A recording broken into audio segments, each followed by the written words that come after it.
geri kalanı ekleriz. Tamamen olma hali dediğimiz şey. Yani Hani her şey olana... tamamlandı dedik ya, benim videoda kapandı kendiliğinden. Kesinlikle. Olana karşı direnmiyorsunuz. Olana engel olamıyorsunuz. Direnç yok, korku yok. Aslında var olan tek bir şey söyle bana. Olan işte. Gözlem, yani tanık olma var hali. olan sadece şimdiki an denilen şey var ya. Geçmiş yok, gelecek yok. Tamamen şimdinin içindesiniz. Hayat bir gün, o da bugün dedikleri şeyi yaşıyorsunuz. Çünkü dün geçti gitti, hafızada yok. Kalmıyor da zaten. Sadece anımsanması ve hatırlanması gereken şeyler hatırlanıyor. Onun dışında herhangi bir şey yok ve gelecekle alakalı bir planınız yok. Çünkü geleceğin de olmadığını biliyorsunuz. Yani çünkü bir saniye sonranın hiç garantisi yok. Artık buradan eminsiniz. Peki bir şey daha soracağım. Şimdi buraya gelebilmek için sen kendine bir şeyler mi kattın? Yoksa bir şeyleri bıraka bıraka mı geldin? Buraya nasıl ulaştın? Buraya nasıl ulaştım? Tamamen eksilerek geldim buraya. Yani bütün o bildiklerimi, zannettiklerimi, olmak istediklerimi, önce bir kişilik ve kimlik sahibi olmak istedim geçmişte. Bunun için çaba harcadım ve bir takım kişilikler ve kimlikler oluşturdum. Ben kesinlikle bunu kabul etmiyorum. Benim tarzım böyle de dediğim anlar oldu. Daha sonra işte bunların da bana yetmediğini ve huzur vermediğini, içte bir şeylerin eksik olduğunu. Sonra belirli kurslar, belirli eğitimler veya belirli alan arkadaşlar da var. Ben öyle şeylere hani gitmedim ama ben ne yaptım? İşte boyama kursuna gittim. İşte dikiş nakış vesaire gittim. Aynen. İşte bir şeyler hayatıma, bu da değil, bu da değil. Hani bir hobim olsun, evet bu değil. İş hayatına atıldım. Yok hayır, o da benim içimdeki boşluğu doldurmadı. Tabii bunlar hep toplama işaretiydi. Meğerse ben nefsimi doyurmaya çalışıyormuşum.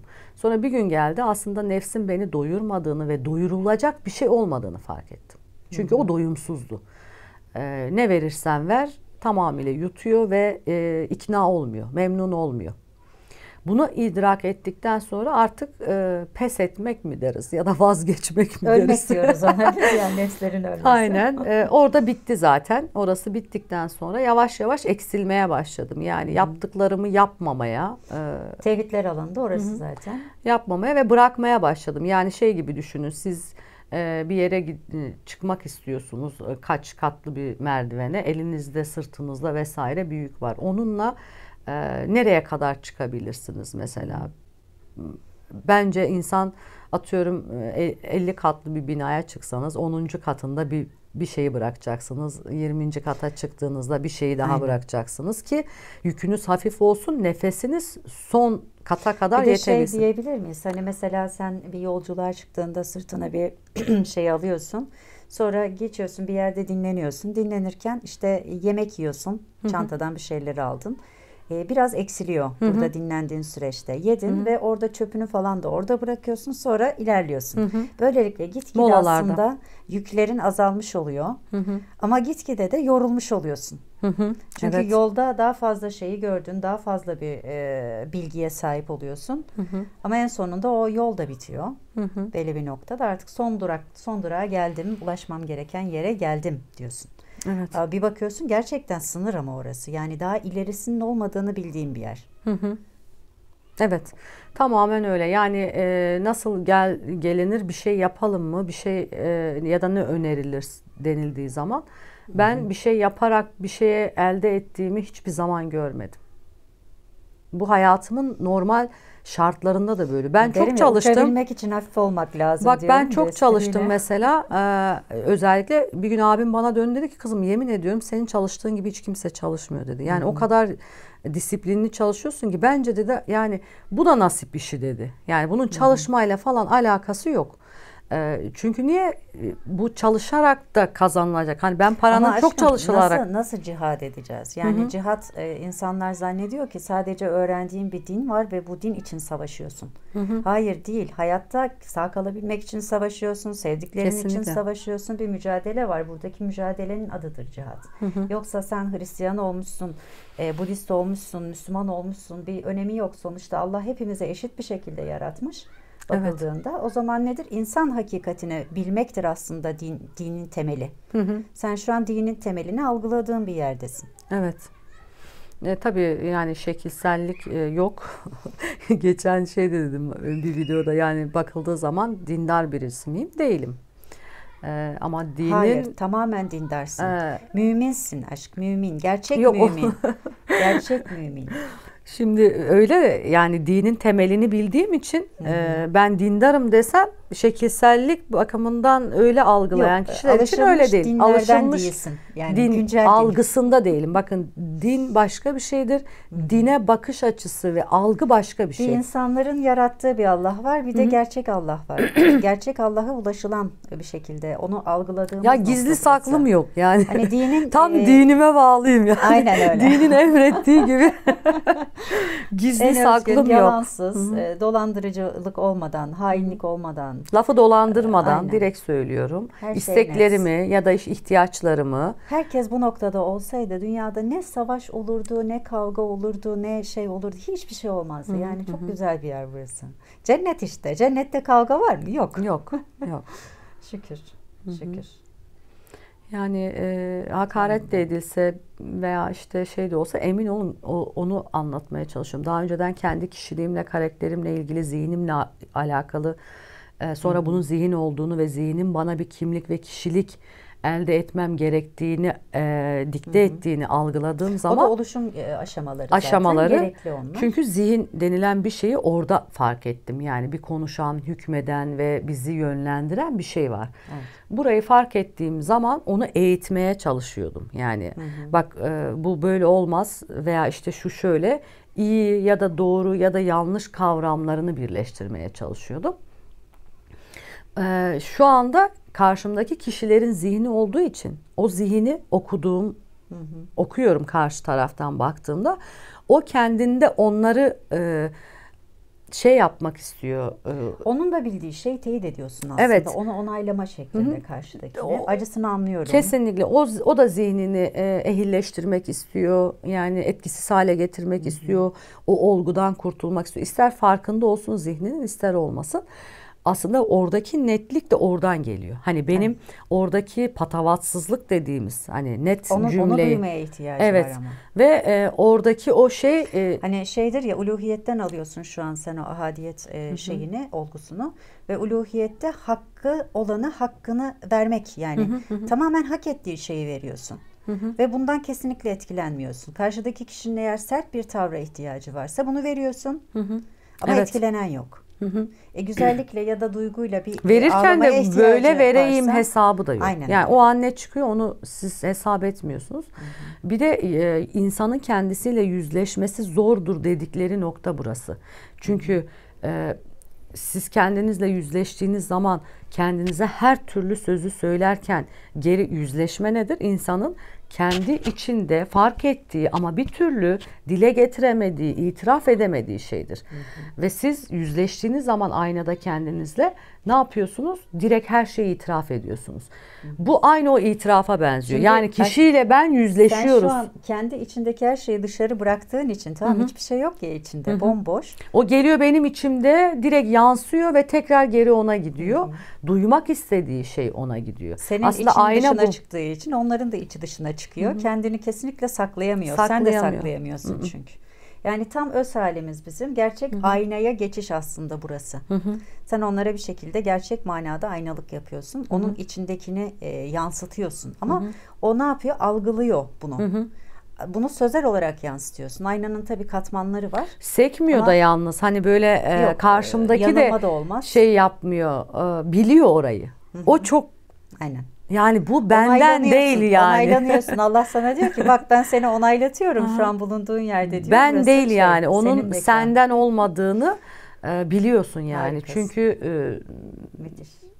Sen bir damla olduğunu biliyorsun. Hamdolsun. Onun okyanusun marifeti olduğunu. Aynen öyle. Ve o okyanusun içindeki tüm damlaların. Yani benim de hareket etmemin sebebi o.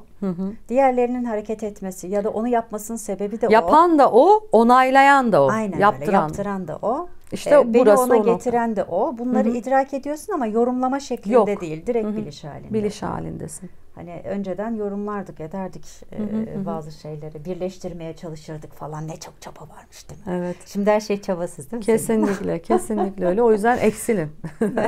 Azalın. Yani Canım benim.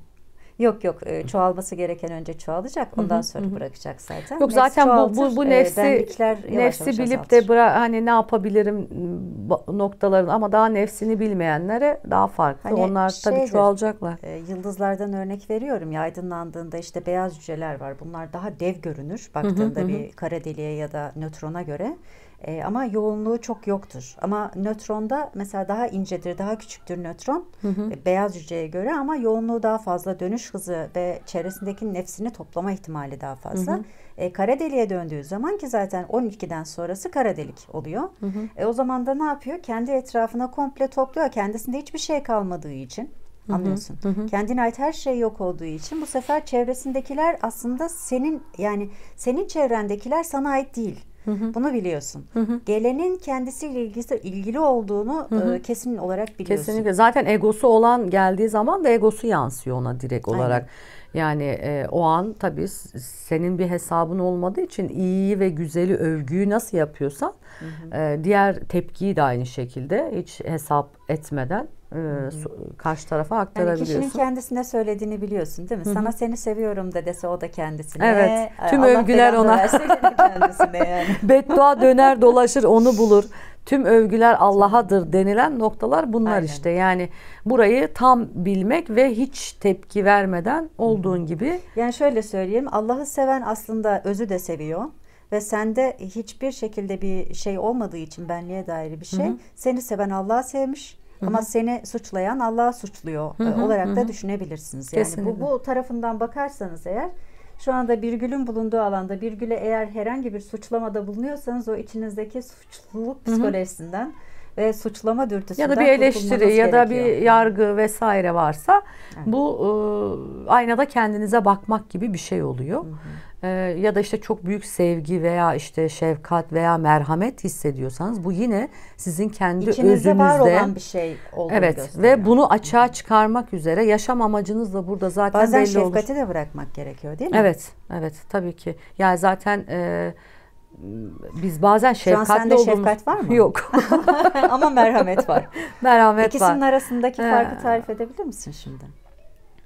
Şimdi şefkatte biraz daha böyle koruma kollama içgüdüsü var. Bir de Ama yanlış yapma ihtimali de var değil mi? tabii Benlik yani olduğu için. ona iyi gelecek vesaire, hani bu ona kendi doğrularınla bildiğin şeyle, yani işte yatıyor ve üstünü örttüğümde bu bir şefkattir. Halbuki o belki de üstü zaten açık bilerek yattı yani. Terleyecek ve kalktığı zaman sana diyecek ya neden benim üstümü örttün misali. Gibi düşünün. Ya da onun için iyi olacağını düşünerek yaptığınız şeyler şefkattir. Ama merhamet onun için değil, Allah için. Şefkati dışarıdan öğreniyoruz. Evet, evet. Koruma içgüdüsünü bir şekilde dışarıdan öğreniyoruz, ama bu dışarıdan öğrenilmiş bir şey değil. İçeride gerçeğin, hakikatini bilmek ve ona göre gerekiyorsa hak ettiğini verme dediğim şey o işte. evet. Merhamet ettiğin için, mesela düşen birisi var orada, yakalıyorsun sen kolundan. Tuttuğun zaman ne oluyor? O diyor ki kolum acıdı.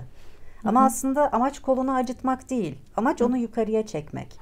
Ama kişi diyor ki benim canım yandı. Canın yanıyorsa eğer, bu seni koruduğum, kolladığım içindir. Bu merhamettir. Evet. Onun iyiliği için olan bir şey. Özü gördüğünüz zaman, yani niyeti de okuduğunuz zaman. Şimdi birisi bana kalkıyor diyor ki ya bunu yapmak aptallık. Yani sen aptalsın bunu yaparken Ne hissediyorsun diyor. öyle dediğinde? Ben orada hiçbir şekilde, çünkü şey yok. Alınmıyorsun değil mi üstüne? Yok, Yani ayna, sana ait değil yani. Bana ait değil, çünkü aynada zaten şey de yok. Hani o da onu söylerken art niyeti yok. Aynen. Yani tamamen saf. Hayır, yani. o senin art niyetin olmadığı için. O art niyetli de söylese sen bunu yok. göremeyecek. Ama durumdasın öbür şu an. taraftan bir tanesi geliyor.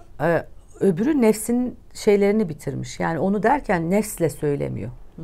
Ama diğer taraftan birisi geliyor. Çok basit bir şey. Ya öyle bir şeyle söylüyor ki direkt ona ya sen benim kim olduğumu biliyor musun mesela diyor. O da seni tanımıyor, sen de onu tanımıyorsun, ama o anki kendini ortam gösterme gayreti içinde var. Ve ben ona direkt sert bir şekilde, yani aslında ya sen kimsin ya da işte falan, çünkü alışılmışın dışında davranarak onun egosunu kırabiliyorum. Hı hı. Ha, bunu ben yapmıyorum ama. Ya da bunu hesap ederek Aynen. değil. Direkt Onun orada ihtiyacı gidiyor. olan Hı hı. olduğu için direkt veriyorsun. Direkt Yansıtma. gidiyor. Yani aslında iki şeyde de, yani birisi size aptal da dediğinde etkilenmiyorsanız, birisi size ben kimim dediğinde de siz etkilenmiyorsunuz. Yani kim olduğu, ne Beni olduğu. kızdıracak, Sadece gücendirecek, onun sizi üzecek, sizi onun ihtiyacı var. ağlatacak herhangi bir şey varsa zaten bu alanda olamazsınız. Burada hiçbir şeyden etkilenme yok fakat coşku da yok. Bir heyecan yok. Yani karşındakine haddini bildirmişsin, önemli değil. Karşıdakini mutlu etmişsin, önemli değil. Mutsuz etmişsin, önemli değil. Yani burası öyle çalışan bir alan. O yüzden karşındakinden kesinlikle etki almadığın için aslında tek başınasın. Gerçek tek başınalık alanı burası. Evet. Ara sıra şeyini söylüyoruz, tarifini yapmaya falan çalışıyoruz ama yalnızlık duygusundan ziyade hani ben olsam da yanında, olmasam da ya da en sevdiğim ben kişi de olsam da olsa bu dünya, olmasa, bu devir olmasam dönecek. da aynı, olsam Ben da. olmasam da bu dünya ve bu devir, bu çark dönmeye devam edecek. Bunun bilincindesiniz ve o yüzden teksiniz yani. Her şey Allah'ın elinde olduğu için Allah'ın tekliğini idrak etme alanı aslında Evet, gerçek evet. tek başınalık alanı. Evet, öyle. Osho'nun da aslında işaret ettiği yer burası. Yalnızlık dediğimiz şey de zaten biz kendimizi yine zihin var, kişisel olarak yalnız hissederiz. Sonra bir nokta gelir. O noktaya ulaştığımız zaman Allah'ın bizimle olduğunu ve yalnız olmadığımızı hissederiz. Ondan sonra O zaman hiçbir orada şeyden korku birleşmedir zaten. Hani Allah'la bir ve bütün olma. Orada korkular yavaş yavaş gitmeye başlar. Ama bu teklik çok başka bir şey. Yani bu ben dediğin olguyla oluşan bir şey değil yani. O ben kelimesinin Sen ne kalmadığında olduğunu. zaten geriye o kalıyor. Evet. Nokta kalıyor. Yani bir nokta gibiyim. Önemim Çekil yok aradan aslında. çıksın yaradan. Önemim yok ama ben de bir şeyim. Hani bir şeyi temsil ediyormuşum. Bir varlığım varmış. Gerçek varlık alanı aslında burası. Allah size zulmetmez, siz kendinize zulmedersiniz. Yani yok olması Şeyini gereken burada her çok iyi şeyin yok anladım. olduğu, gerçek varlık hakikatini gördüğün yer burası tam olarak. Evet. O yüzden hem kendi özünde teksin, senin kendine has bir yetin şeyin var ama bunu vereni de aslında algılıyorsun içsel.